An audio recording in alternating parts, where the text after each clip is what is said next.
Paytm की parent company 197 communication ने पहली बार ऑपरेशनल प्रॉफिट रिपोर्ट किया। कंपनी ने फाइनेंशियल ईयर 26 के क्वार्टर वन रिजल्ट्स अनाउंस किए हैं। कंपनी ने 1918 करोड़ रुपीस का रेवेन्यू रिपोर्ट किया और 123 करोड़ रुपीस का पैट। कंपेयर करें तो फाइनेंशियल ईयर 25 के फर्स्ट क्वार्टर में कंपनी ने 840 करोड़ रुपीस का लॉस रिपोर्ट किया था।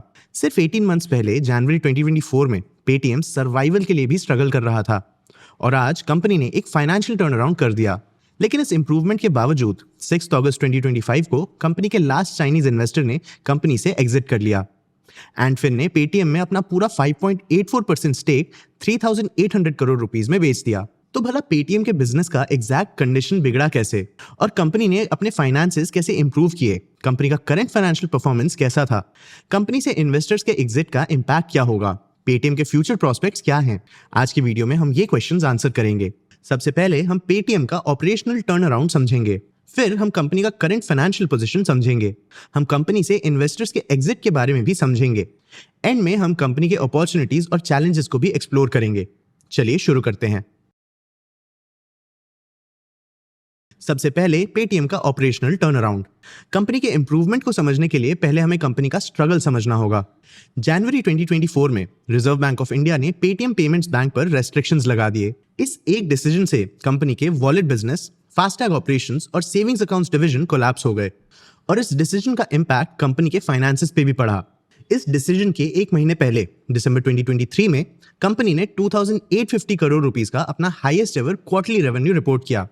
जून 2024 तक ये नंबर 47% गिर गया और 1,502 करोड़ रुपीस तक पहुंच गया। पेटीएम का एनुअल रेवेन्यू भी फाइनेंशियल ईयर 24 के 9,978 करोड़ रुपीस से फाइनेंशियल ईयर 25 तक 6,900 करोड़ रुपीस तक गिर गया, मतलब 31% का फॉल। कंपनी को इस फाइनेंशियल डाउनफॉल से रिकवर करने की जरूरत थी।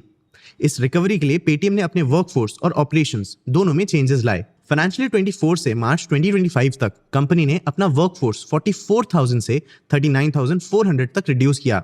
मतलब एक साल में कंपनी ने 4,500 एम्प्लॉइज या वर्कफोर्स का 10% को ले ऑफ कर दिया। किसी भी कंपनी का सेल्स टीम उनका ग्रोथ इंजन होता है। पेटीएम के केस में उन्होंने इस डिपार्टमेंट में भी जॉब कट्स किए। सेल्स टीम से 2,898 एम्प्लॉइज ले ऑफ किए गए और इन ले ऑफ्स का इम्पैक्ट कंपनी के फाइनेंस पे भी दिखा। Employ cost year on year 21% कम हुए और फाइनेंशियल ईयर 25 में 2,473 करोड़ रुपीस तक पहुंचे। कंपनी ने इस मूव से 400 से 500 करोड़ रुपीस की सेविंग्स एक्सपेक्ट किए थे, लेकिन इन लेऑफ्स के थ्रू कंपनी ने एक्चुअली 650 करोड़ रुपीस सेव किए। कंपनी के सीईओ विजय शेखर शर्मा ने इन लेऑफ्स पे कमेंट भी किया। उन्होंने कहा कि कंपनी को कुछ टफ डिसीजंस लेने पड़े हैं। कंपनी को अपने कुछ बिजनेसेस स्केल डाउन या सेल करने पड़े। कंपनी ने अपने बिजनेस के कोर यानी पेमेंट्स पे फोकस इंक्रीज भी किया। बिजनेस के कोर पे फोकस बढ़ाने का मतलब, ये जानने के लिए अब हम कंपनी के फाइनेंशियल ईयर 26 के क्वार्टर वन के ऑपरेशन समझते हैं। फाइनेंशियल ईयर 26 के क्वार्टर वन में पेटीएम ने अपने total expenses year on year 18% कम किए। इस कॉस्ट एफिशिएंसी को अचीव करने के लिए कंपनी ने अपने मार्केटिंग एक्सपेंसेस कम किए। कंपनी ने अपना फोकस नए कस्टमर्स एक्वायर करने से एग्जिस्टिंग कस्टमर्स को रिटेन करने में शिफ्ट किया और इस डिसीजन का लॉजिक भी क्लियर था। रेगुलेटरी चेंजेस के कारण पेटीएम ऑलरेडी एग्जिस्टिंग कस्टमर्स खो रहा था। इससे कंपनी के फाइनेंसेस पे ऑलरेडी प्रेशर पड़ रहा था। ऐसे में नए कस्टमर्स एक्वायर करना कंपनी का फाइनेंशियल कंडीशन काफी बिगाड़ सकता था। ऊपर से कंपनी ये नए कस्टमर्स भी सेम इश्यूज के कारण खो देती, तो कंपनी को अपने ऑपरेशंस इंप्रूव करने पे फोकस करना जरूरी था और कंपनी ने ऐसा किया भी। कंपनी ने अपने ऑपरेशंस में 5 मेजर चेंजेस लाए: AI integration, asset optimisation, lending business में चेंज, मर्चेंट मोनेटाइजेशन और कैपिटल डिसिप्लिन। चलिए इन चेंजेस को समझते हैं। सबसे पहले एआई इंटीग्रेशन। पेटीएम ने पेटीएम ARMS और पाई नाम के प्लेटफॉर्म्स लॉन्च किए। ये platforms merchant segregation, fraud detection और कस्टमर ड्रॉप ऑफ प्रेडिक्शन में मदद करते हैं। मैनेजमेंट ने क्लेम किया कि इस मशीन फर्स्ट अप्रोच से कंपनी का कस्टमर रिटेंशन इंप्रूव हुआ है और ऑपरेशनल कॉस्ट्स भी कम हुए हैं। उन्होंने ये भी कहा कि एआई उनके ऑपरेशंस का एक जरूरी हिस्सा है। दूसरा चेंज है एसेट ऑप्टिमाइजेशन। आपने अपने घरों के आसपास शॉप्स में पेटीएम और दूसरे पेमेंट प्रोवाइडर्स के साउंड बॉक्सेस तो देखे ही होंगे। आपने कुछ शॉप्स में स्पेसिफिकली पेटीएम के पॉइंट ऑफ सेल या कार्ड स्वाइप मशीन्स भी देखे होंगे। कंपनी ने इन मशीन्स का हैंडलिंग प्रोसेस चेंज कर दिया। इन मशीन्स को रिप्लेस करने की जगह कंपनी इन्हें रिफर्बिश या रिपेयर करने लग गई है। इससे कंपनी नए साउंड बॉक्सेस और पीओएस मशीन्स के मैन्युफैक्चर में ज्यादा पैसे खर्च नहीं कर रही। नए साउंड बॉक्सेस और पीओएस मशीन्स के बिना कंपनी के एसेट्स भी मेंटेन रहे, जिससे कंपनी के डिप्रिसिएशन और अमोर्टाइजेशन कॉस्ट भी 7% ईयर ऑन ईयर कम हुए। पेटीएम का थर्ड चेंज उनके लेंडिंग बिजनेस में हुआ। Traditionally Paytm default loss guarantee या डीएलजी मॉडल पे ऑपरेट करता था। इस मॉडल में कंपनी को हर लोन का 5% बैंक्स के पास सिक्योरिटी के लिए डिपॉजिट करना होता था। मतलब हर लोन पे कंपनी को रेवेन्यू जनरेशन से पहले ही एक एक्सपेंस बियर करना पड़ता था। इससे कंपनी के फाइनेंसेस पे प्रेशर पड़ता था। लेकिन फाइनेंशियल ईयर 26 के नंबर्स में कंपनी के लेंडिंग बिजनेस में एक बड़ा चेंज दिखा। कंपनी के लोन्स का almost half non DLG loans थे। मतलब कंपनी को इन लोन्स के लिए इनिशियल एक्सपेंस बियर नहीं करना पड़ा था। पर ऐसा क्यों? क्योंकि पेटीएम के लेंडिंग बिजनेस के लगभग 50% बोरोअर्स रिपीट कस्टमर्स थे, जिनके पास रिलायबल लोन रिपेमेंट का ट्रैक हिस्ट्री था। तो बैंक्स इन कस्टमर्स को बिना सिक्योरिटी के भी लोन्स दे सकते थे। इस चेंज के थ्रू कंपनी ने बिना लोन वॉल्यूम्स कम किए अपने अपफ्रंट एक्सपेंसेस कम कर लिए। फोर्थ चेंज है मर्चेंट मोनेटाइजेशन। कंपनी मर्चेंट्स को साउंड बॉक्स और पीओएस मशीन्स के थ्रू सब्सक्रिप्शन बेसिस पे सर्विसेज देती है। पेटीएम ने अपने नेटवर्क में year on year 21 lakh merchants add किए और कंपनी का करंट मर्चेंट सब्सक्रिप्शन 1.3 करोड़ तक पहुंच गया है। इन सब्सक्रिप्शंस के थ्रू ये सर्विस कंपनी के लिए एक वन टाइम सेल की जगह एक रिकरिंग सोर्स ऑफ रेवेन्यू बन गया। मैनेजमेंट ने कहा कि कंपनी का payment business break even level पे ऑपरेट करता है, लेकिन इन सब्सक्रिप्शंस के through loans, commerce and advertising से कंपनी मोनेटाइजेशन जनरेट कर सकती है। फिफ्थ चेंज है कैपिटल डिसिप्लिन। कंपनी ने फाइनेंशियल ईयर 25 में 317 करोड़ रुपीस का केपेक्स किया। ये फाइनेंशियल ईयर 24 के 814 करोड़ रुपीस से 61% कम है। फाइनेंशियल ईयर 26 के क्वार्टर 1 में ये नंबर 79 करोड़ रुपीस था। कंपनी का कैश बैलेंस 4,764 करोड़ रुपीस बढ़ा और 12,872 करोड़ रुपीस तक पहुंचा। अगस्त 2024 में पेटीएम ने जोमैटो को अपना एंटरटेनमेंट टिकटिंग प्लेटफॉर्म बेचा था।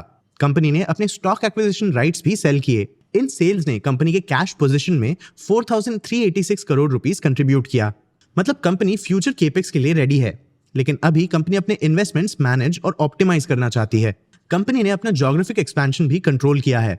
नेशन वाइड एक्सपेंशन की जगह कंपनी अब टियर 2 और 3 सिटीज में फोकस कर रही है। कंपनी ने इन मार्केट्स में एक्सपैंड करने के लिए सेल्स टीम का फोकस यहां शिफ्ट किया है। कंपनी ने अपने ओवरऑल एम्प्लॉय कॉस्ट कम करते हुए cost of sales employees 19% increase किया है। मतलब कंपनी इन एरियाज को कैप्चर करने के लिए शायद सेल्स स्पेसिफिक हायरिंग कर रही है। इन मार्केट्स में कंपटीशन कम है और यहाँ कस्टमर स्टिकीनेस भी ज्यादा है। और इन चेंजेस का कंपनी के फाइनेंसेस पे इंपैक्ट भी दिखा। जैसा मैंने बताया, फाइनेंशियल ईयर 26 के क्वार्टर 1 में कंपनी ने 123 करोड़ रुपीस का अपना पहला ऑपरेशनल प्रॉफिट रिपोर्ट किया। कंपेयर करें तो फाइनेंशियल ईयर 25 के क्वार्टर 1 में कंपनी ने 840 करोड़ रुपीस का लॉस रिपोर्ट किया था। इस सेम पीरियड में कंपनी ने 1918 करोड़ रुपीस का रेवेन्यू भी रिपोर्ट किया। ये प्रीवियस ईयर के 1502 करोड़ रुपीस से एक 28% का ईयर ऑन ईयर इंक्रीज है। कंपनी के रेवेन्यू ग्रोथ में पेमेंट्स और फाइनेंशियल सर्विसेज का मेजर कंट्रीब्यूशन था। कंपनी के दूसरे फाइनेंशियल मैट्रिक्स में भी इंप्रूवमेंट आया। कंपनी का कंट्रीब्यूशन मार्जिन 50% से 60% तक बढ़ा। कई सालों के नेगेटिव इबिट्टा के बाद कंपनी ने फाइनली 72 करोड़ रुपीस का पॉजिटिव इबिट्टा भी रिपोर्ट किया। सेगमेंट वाइज देखें तो कंपनी के पेमेंट सर्विसेज सेगमेंट ने 1044 करोड़ रुपीस का रेवेन्यू जनरेट किया है। ये एक 18% ईयर ऑन ईयर इंक्रीज है। इस सेगमेंट का ग्रॉस मर्चेंडाइज वैल्यू एनुअली 27% बढ़ा और 5.4 लाख करोड़ रुपीस तक पहुंचा। मतलब पेटीएम के ट्रांजैक्शन वॉल्यूम्स बढ़ रहे हैं। अगला सेगमेंट है डिस्ट्रीब्यूशन ऑफ फाइनेंशियल सर्विसेज। इस सेगमेंट ने 561 करोड़ रुपीस का रेवेन्यू रिपोर्ट किया। ये प्रीवियस ईयर के सेम पीरियड के रेवेन्यू का डबल है। इस सेगमेंट के रेवेन्यू ग्रोथ में मर्चेंट लोन्स के ग्रोथ और प्रीवियस लोन्स के इनकम ने कंट्रीब्यूट किया। लेकिन कंपनी के मार्केटिंग और कॉमर्स सर्विसेज सेगमेंट का कंडीशन अच्छा नहीं था। इस सेगमेंट का रेवेन्यू 23% गिरा और 247 करोड़ रुपीस तक पहुंचा। इस सेगमेंट के मंथली ट्रांजैक्टिंग यूजर्स 7.8 करोड़ से 7.4 करोड़ तक गिर गए। इस कस्टमर लॉस का कारण रेगुलेटरी डिस्ट्रप्शंस हो सकता है। कंपनी ने रिसेंटली अपना एंटरटेनमेंट टिकटिंग बिजनेस जोमैटो को सेल भी किया। हो सकता है इस सेल ने इस रेवेन्यू फॉल में कंट्रीब्यूट किया हो। मतलब कंपनी का ओवरऑल फाइनेंशियल परफॉर्मेंस पॉजिटिव ही था। और नेदरलैंड्स में रजिस्टर्ड अलीबाबा बैक्ड एंटफिन के एग्जिट के बाद कंपनी के इन्वेस्टर्स में चाइनीज इन्वॉल्वमेंट खत्म हो चुका है। लास्ट 2 इयर्स में पेटीएम के मेजर अर्ली इन्वेस्टर्स जैसे अलीबाबा, सॉफ्टबैंक और बर्कशायर हैथवे ने कंपनी से एग्जिट लिया है। प्री आईपीओ इन्वेस्टर्स में अब बस एलिवेशन कैपिटल बचा है, जो कंपनी में 15.4% स्टेक होल्ड करता है। इन्वेस्टर एग्जिट एक प्रॉब्लम लग सकता है, लेकिन ये एग्जिट कंपनी के लिए बेनिफिशियल हो सकता है। जेएम फाइनेंशियल के हिसाब से चाइनीज इन्वेस्टर्स के लॉन्ग स्टैंडिंग ओवरहैंग के हटने से पेटीएम के स्टॉक को पॉजिटिव रिस्पॉन्स मिल सकता है, क्योंकि कंपनी के ओनरशिप से रिलेटेड कंसर्न्स कम होंगे और कंपनी पे सप्लाई प्रेशर भी अब कम होगा। मतलब इन्वेस्टर्स के चाइनीज ओनरशिप से रिलेटेड कंसर्न्स अब कम हो सकते हैं और पेटीएम पे एग्जिस्टिंग इन्वेस्टर्स को वैल्यू रिटर्न करने का प्रेशर नहीं रहेगा।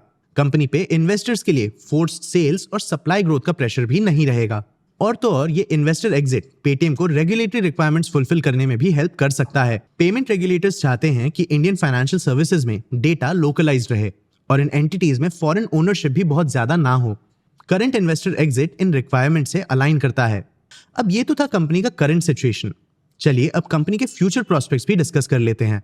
फाइनेंशियल ईयर 26 के Q1 के कॉन कॉल में कंपनी के मैनेजमेंट ने एडमिट किया कि कंपनी ने सारे easy cost cutting methods use कर लिए हैं। कंपनी के CFO मधुर देवरा ने कहा कि कंपनी ने बहुत सारे low hanging indirect cost cut किए हैं। तो अब अगर कंपनी कॉस्ट के थ्रू अपना बिजनेस ऑप्टिमाइज नहीं कर पाएगी तो पेटीएम के ऑपरेशंस में कहां से इंप्रूवमेंट्स आ सकते हैं। कंपनी ने इस प्रॉब्लम को सॉल्व करने के लिए 2 हाई मार्जिन प्रोडक्ट्स आइडेंटिफाई किए हैं, BNPL या बाय नाउ पे लेटर लोन्स और डिजिटल वॉलेट्स। लेकिन BNPL सेगमेंट में पर्सनल क्रेडिट मार्केट में ब्रॉडर स्लोडाउन के कारण पोटेंशियल बहुत कम है और कंपनी को वॉलेट सेगमेंट में ऑपरेट करने के लिए RBI के अप्रूवल की जरूरत है। मतलब कंपनी के पास 2 हाई मार्जिन सेगमेंट्स तो हैं, लेकिन इन दोनों सेगमेंट्स में चैलेंजेस भी हैं। शायद इसीलिए मैनेजमेंट ने एक कॉशियस गाइडेंस भी दिया है। कंपनी मिड टू हाई 50% का कंट्रीब्यूशन मार्जिन मेंटेन करने का एक्सपेक्टेशन रख रही है, लेकिन कंपनी ने फाइनेंशियल सर्विस सेगमेंट से रेवेन्यू स्लोडाउन की वार्निंग भी दी है। इस स्लोडाउन का कारण नॉन DLG लोन्स में शिफ्ट हो सकता है। कंपनी के पास UPI में भी अपॉर्चुनिटी है। National payments corporation of India या NPCI ने थर्ड पार्टी UPI प्रोवाइडर्स पे एक रेस्ट्रिक्शन लगाया था। गूगल पे, फोन पे और पेटीएम जैसे service providers total UPI transactions का 30% से ज्यादा होल्ड नहीं कर सकते। NPCI ने इस रेस्ट्रिक्शन का डेडलाइन दिसंबर 2026 तक एक्सटेंड किया है। पेटीएम के पास करंटली 6.9% मार्केट शेयर है, लेकिन कंपनी के ट्रांजैक्शन वॉल्यूम्स कम है। अगर ये रेस्ट्रिक्शन अप्लाई होता है तो गूगल पे और फोन पे जैसे प्लेयर्स चैलेंजेस फेस कर सकते हैं। ऐसे में पेटीएम के पास एक ग्रोथ अपॉर्चुनिटी हो सकती है। पेटीएम के बिजनेस में बहुत सारे चेंजेस आ रहे हैं। प्रॉफिटेबल क्वार्टर के अनाउंसमेंट के बाद कंपनी के शेयर्स 907 रुपीज से 1053 रुपीज तक बढ़ गए। इन्वेस्टर एग्जिट की न्यूज का इंपैक्ट कंपनी के स्टॉक पे मिनिमल था, लेकिन कंपनी का स्टॉक प्राइस अभी भी 2150 रुपीज के IPO प्राइस और 1560 रुपीज के लिस्टिंग प्राइस से कम है। आपको क्या लगता है, क्या ये प्रॉफिटेबल क्वार्टर पेटीएम के टर्न अराउंड स्टोरी की शुरुआत है? क्या कंपनी का परफॉर्मेंस फाइनली इंप्रूव होना शुरू होगा? अपने व्यूज हमें कमेंट सेक्शन में जरूर बताना। आगे आप कौन से टॉपिक्स पे वीडियोस देखना चाहते हो ये भी हमें कमेंट सेक्शन में जरूर बताना। अगर ये वीडियो आपको इन्फॉर्मेटिव लगा तो इसे लाइक और शेयर जरूर करना। ऐसे ही और वीडियोस के लिए चैनल को सब्सक्राइब भी कर लेना। आज के वीडियो के लिए इतना ही। मैं हूं आपका होस्ट देव। मिलते हैं अगले वीडियो में।